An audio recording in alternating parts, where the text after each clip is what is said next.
Alcatraz, the ill-famed island, harbors more than just the remnants of a forsaken prison.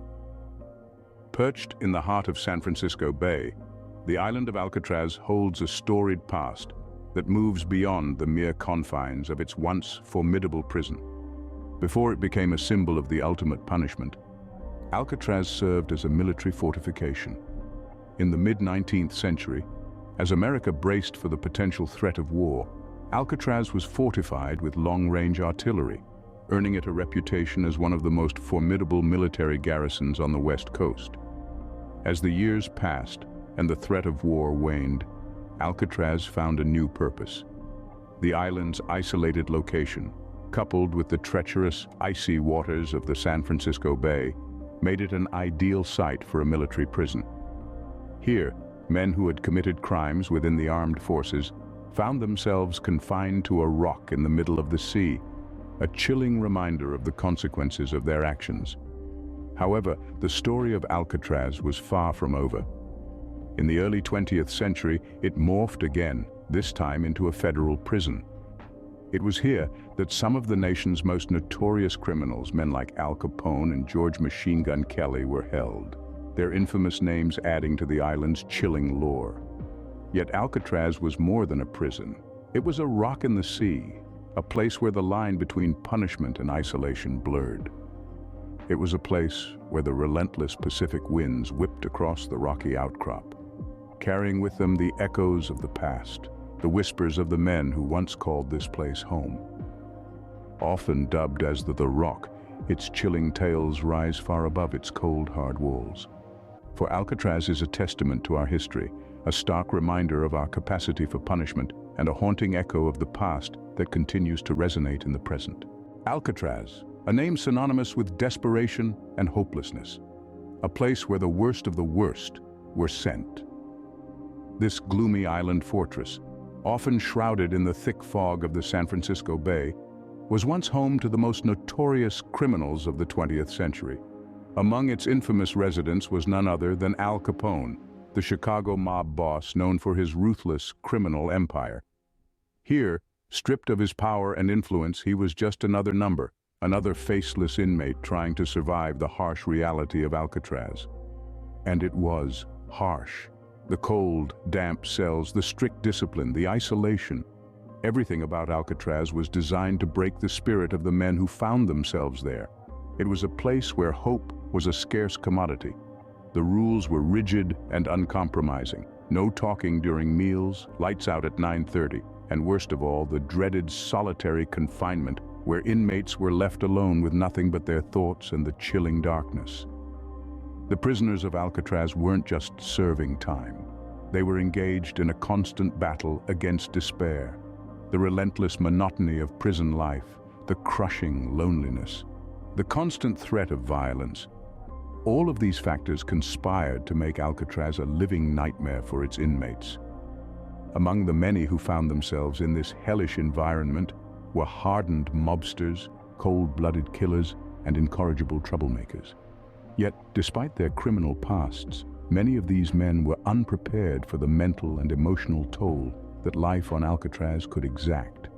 Stripped of their freedom, their identities, and often their sanity, they were reduced to mere shells of their former selves. The iron bars and concrete walls of Alcatraz were not just physical barriers, they were psychological ones as well. For many prisoners, the real punishment was not the time served, but the relentless assault on their spirit and humanity. By the end of their sentences, many inmates were mere shadows of their former selves, trapped in their own personal hells. Alcatraz, the prison of despair, had left an indelible mark on their souls, a haunting reminder of the price of their transgressions. With such despair and torment, it's no surprise that Alcatraz soon became a hotbed for ghostly activity. The first reports of hauntings emerged not long after the prison closed its doors for the final time. These early accounts often shared a common thread of unexplained phenomena: cold spots that would send shivers down your spine, sounds that would make your hair stand on end, and eerie sightings that would keep you up at night. Take the story of a former guard, for instance. Years after his tenure at Alcatraz, He confessed to feeling unexpected chills and hearing strange noises during his graveyard shifts. He would often hear a faint symphony of clanking metal, muffled whispers, and distant footsteps echoing through the empty halls. Though he initially dismissed these as figments of his imagination, the persistence of these experiences made him question his own sanity. Then there was the tale of a maintenance worker who reported hearing the inexplicable sound of sobbing emanating from an empty cell. The weeping was so heart-wrenching, so filled with despair, that the worker was moved to tears himself. But when he mustered the courage to investigate, he found the room to be completely empty. Sightings of apparitions soon followed. Visitors and staff alike reported seeing ghostly figures wandering the prison grounds. Some described them as translucent, others as solid as living beings. Often they were said to be dressed in the drab gray uniforms of prisoners, their faces etched with a permanent expression of sorrow and regret. These spectral sightings were not confined to the land of the waking. Many a visitor has shared tales of nightmares filled with the faces of Alcatraz's former inmates. These dreams were so vivid, so real, that the line between sleep and wakefulness seemed to blur. These early accounts set the tone for Alcatraz's haunted reputation. Over the years, countless people have reported similar experiences, adding layers to the prison's spectral lore.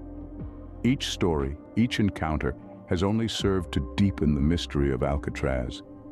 Ghostly whispers and chilling screams echoed through the empty corridors, as if the prison walls were still recounting the tales of their former inmates.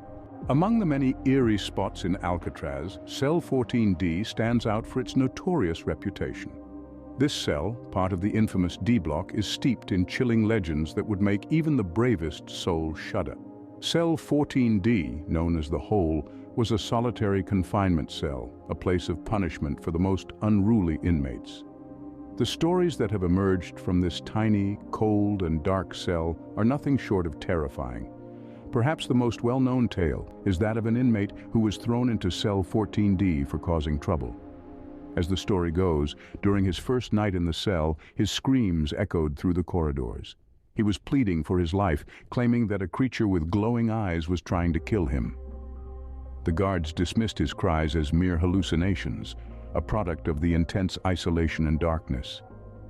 The next morning, however, the guards found the inmate strangled to death. An autopsy revealed that his wounds were not self-inflicted.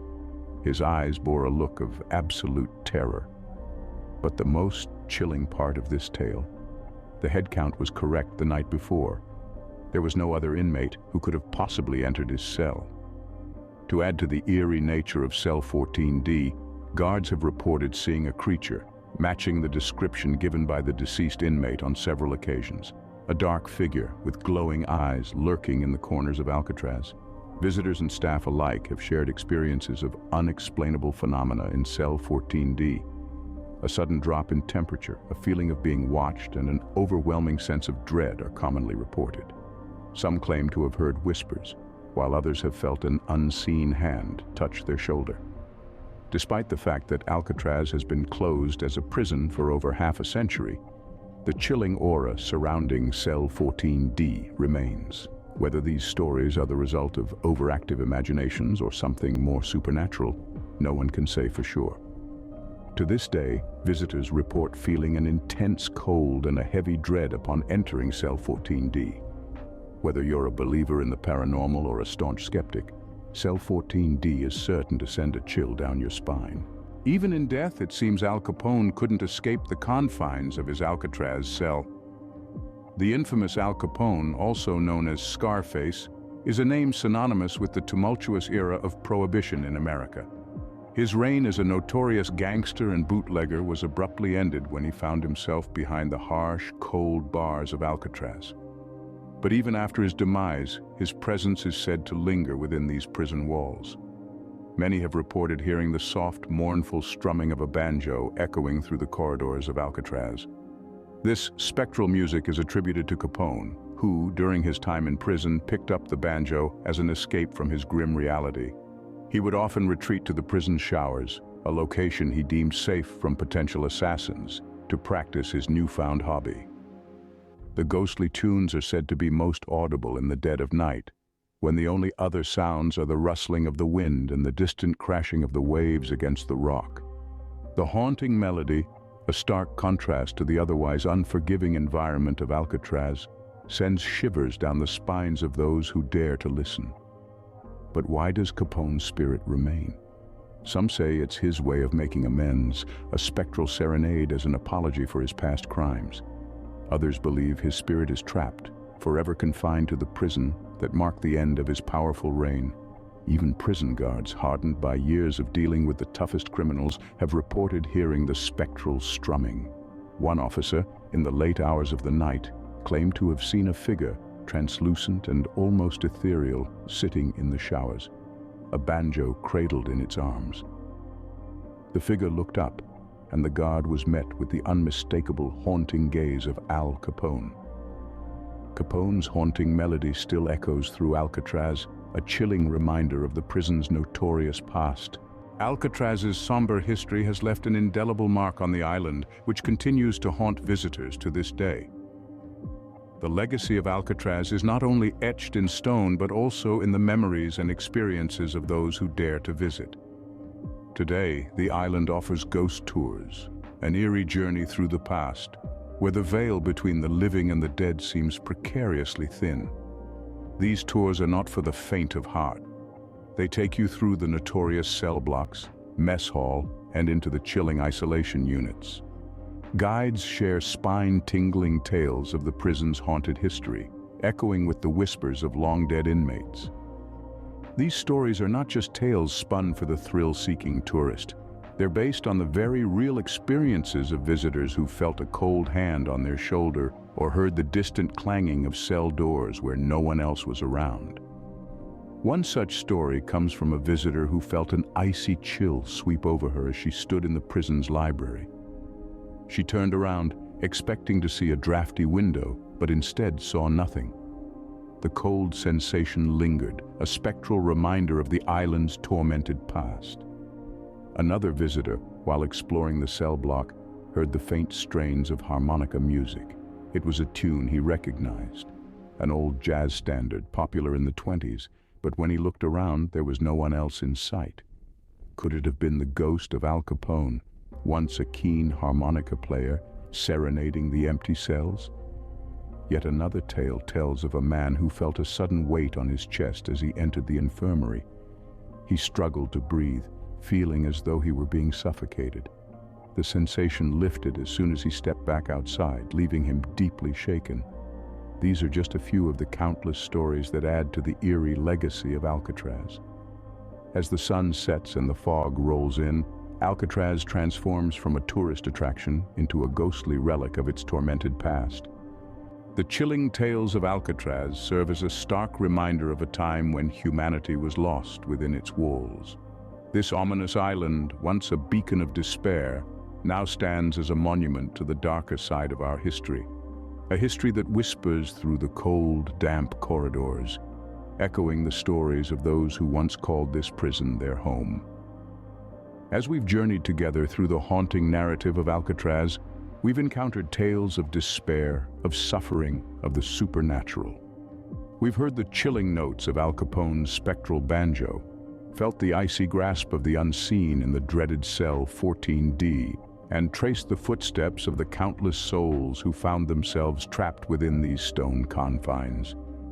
Alcatraz is more than just a collection of grim tales and eerie sightings. It's a mirror held up to humanity, reflecting the depths we can sink to, the cruelty we are capable of inflicting upon one another. The ghostly apparitions, the spine-tingling sounds, they are but echoes of a time when the basic tenets of human rights were forgotten, replaced by a system of punishment that seemed to know no bounds. Despite its spectral inhabitants, Alcatraz's true horror lies not in its hauntings but in its history.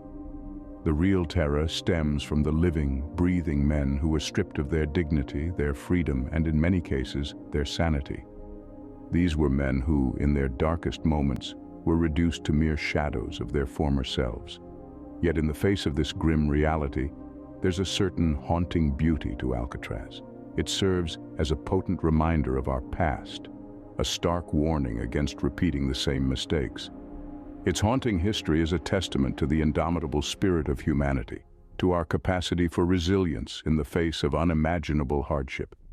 As we delve into the mysteries of Alcatraz, we confront not just the ghosts of the past, but the inescapable truth of human nature, a truth that is as complex and multifaceted as the history of the rock itself.